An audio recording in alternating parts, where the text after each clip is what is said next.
Welcome to another episode of National Divorce Talk Raw with your host, Mark Ruiz-Evans. Good to see you again. Today, we're going to have the most comprehensive list found anywhere about all the politicians who are in office or want to be in office and are talking about secession like you haven't seen since 1861. We'll get right into it.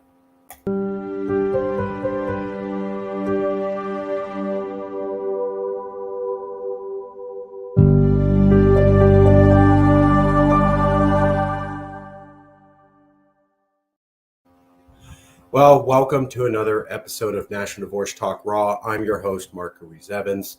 Today, we're going to talk about all the politicians who are proposing secession and who are running for office and are interested in secession. We've been getting this request a lot from our viewers out there, namely people like you, asking about, who is everybody and what all states have someone in them who's an official legally elected representative or who wants to be, and is talking about secession. Basically, the idea being that since 1861, or right before the Civil War, you haven't had people who actually follow the process of government talk about secession. You've had people who were part of the KKK or some ancillary group talk about it, but you haven't people who were actually legitimately running for office and knew how to run for office talking about secession. And you haven't had people who ran for office and in a fair election won that office also talking about secession. You haven't seen anything like that since politicians across multiple southern states were doing that in 1861. Well, now we have multiple states doing it. In fact, we're looking at about 7 states in total, almost 1/5 of America.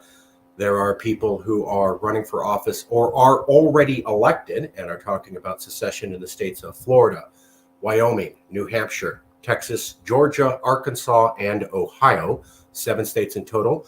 And we're going to get right into who all those people are in this episode of National Divorce Talk Raw. Let's get right to it.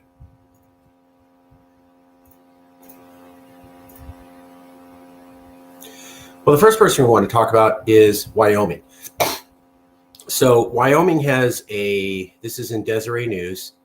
It was covered last year. Wyoming has a GOP chairman who wants to secede from the Union. His name is Frank E. Thorne, and he is from Wyoming, and he is talking about secession. Frank E. Thorne, Wyoming Republican Party chairman, mentioned secession during a conversation on Steve Bannon's podcast, setting off a flurry of tweets and ribbing at the Cowboy State's expense over the weekend.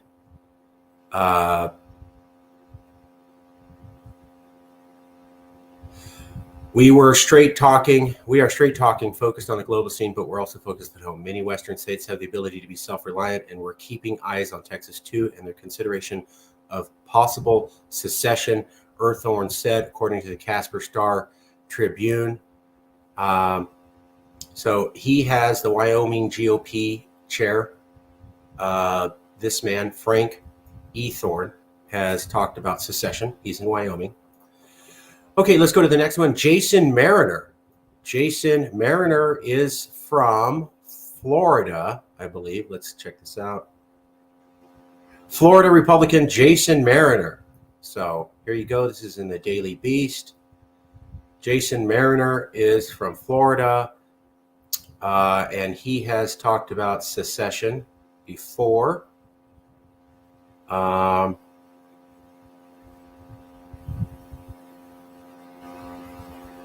Trying to find it. A second.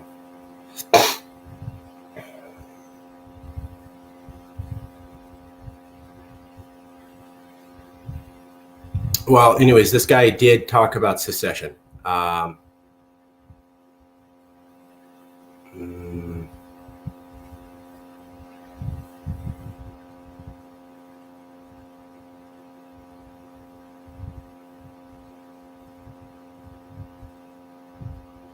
There's more of him.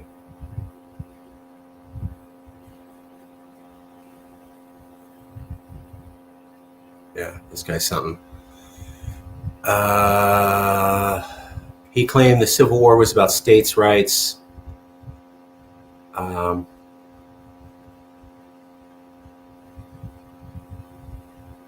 Okay.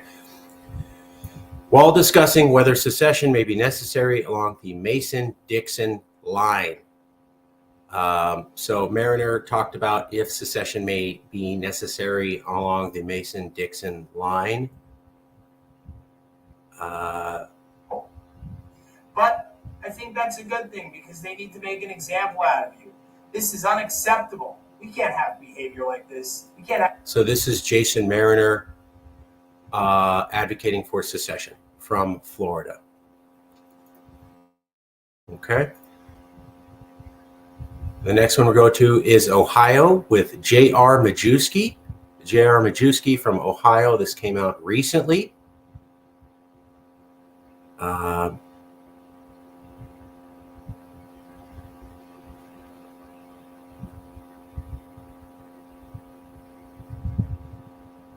There you go. I don't think it sounds out there. He added, should we left there effing psychotic? I mean, it's not out there, brother. I mean, in my opinion, they're beyond it's irrational. Their way of life is just crazy. To me, secession is not out there. It's about how you frame the dialogue. So Majewski was talking about seceding from America after Trump lost the election, and he is from Ohio. Okay.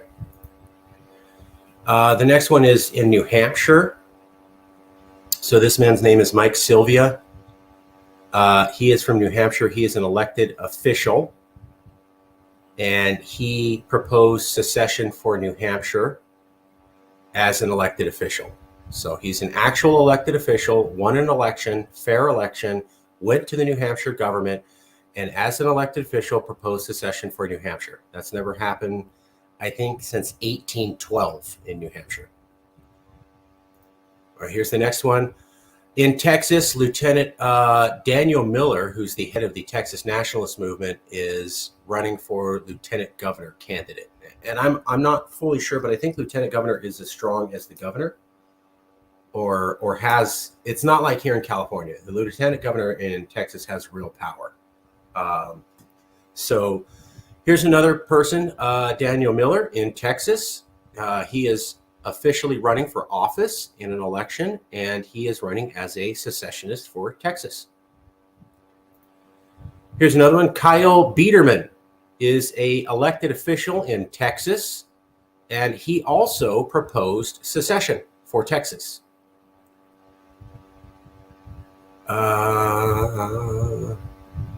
He filed a bill on Tuesday that could give Texans the opportunity to secede from the United States. Biederman introduced House Bill 1359, also known as the Texas Independence Referendum Act, to give citizens the chance to vote on whether the Texas legislature should create a joint interim committee to develop a plan for achieving state independence. Here you go. This is what we're talking about. The Republican lawmaker is the first legislator in nearly a century and the only second since the Civil War to file a formal bill calling for state-level secession from the Union. So this is what I was talking about. Politicians haven't done this since the Civil War.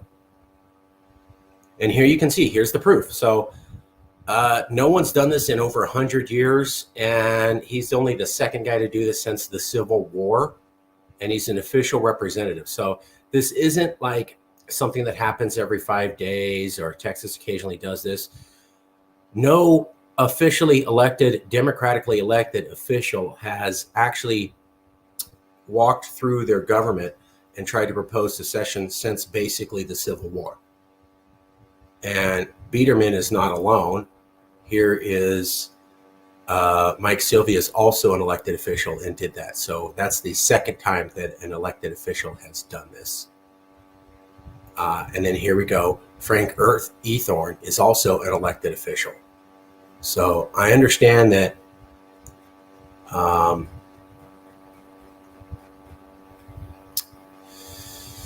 Jason Mariner is not elected and is running for office. And I understand that J.R. Majewski is not elected and is running for office. But Mike Sylvia is elected and did propose it. And Kyle Biederman is elected and did propose it. and the Wyoming GOP chairman was elected and did propose it. So it's a mix of people who are official candidates and who are running. Let's take another look.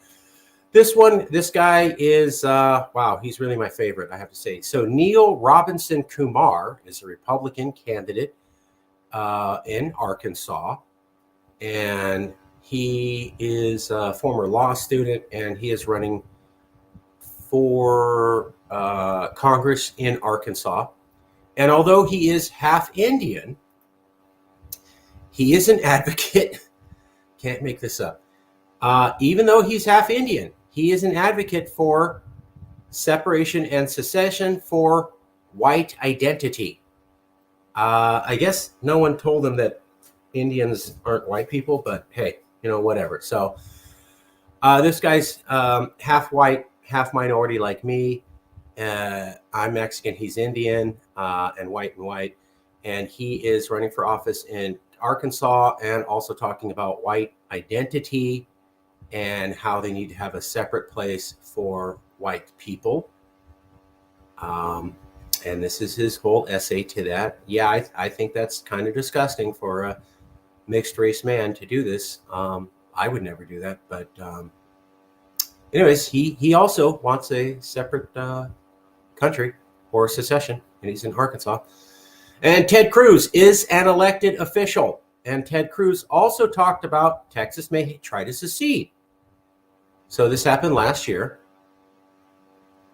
If things become hopeless, Ted Cruz said when he was talking to students at Texas A&M University, look, Texas, we're brash, we're not shy,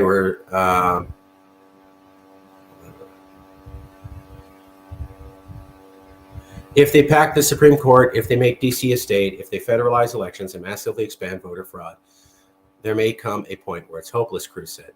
We're not there yet. And I think if there comes a point where it's hopeless, then I think we'll take NASA, we take the military, we take the oil. So Ted Cruz is saying that if America's even more liberal, then Texas may secede. He is an elected official. Here's another elected official, Marjorie Taylor Greene.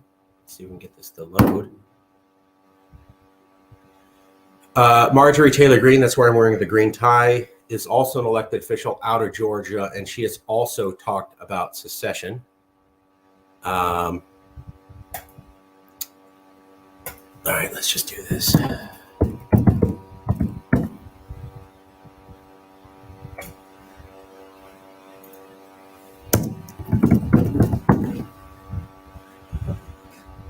Okay, so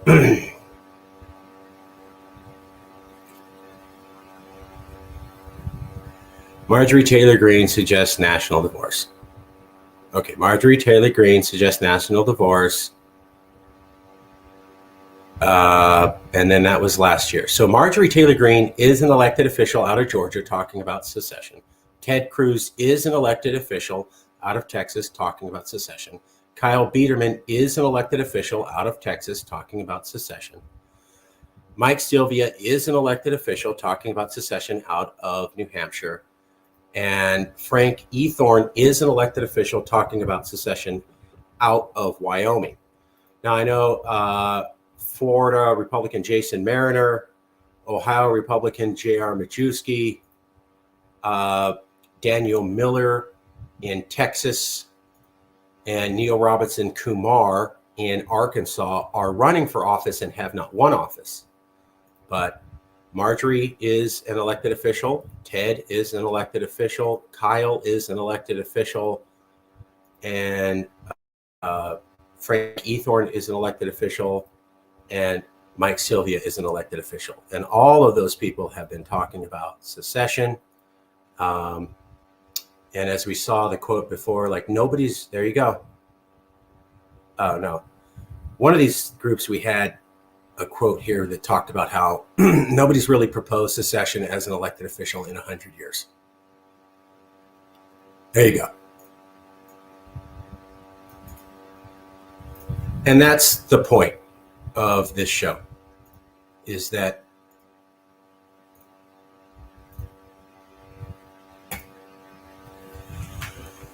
right there. Nobody's proposed secession as an elected official basically since the Civil War. If so, it'd be only one person. Now we have 7. And now we have people in 7 states. Well, the Confederacy only started with 3 or 4 states, and then the others joined. So the Confederacy didn't leave as a united whole. 3 or 4 states said they wanted to leave. They got into a fight at the Battle of Fort Sumter, and then that encouraged the other southern states to join.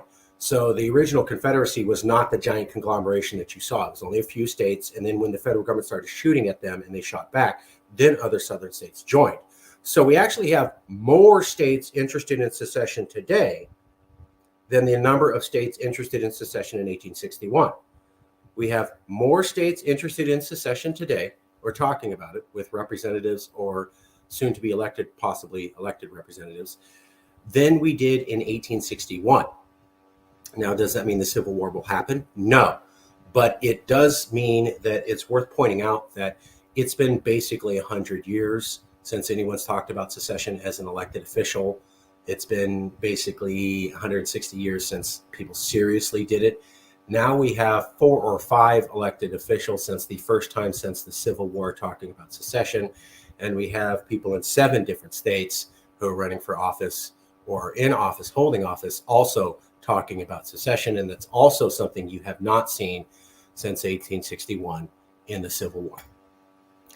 Wanted to bring you the information. We'll be back with another episode about the Supreme Court, and we'll see you very soon.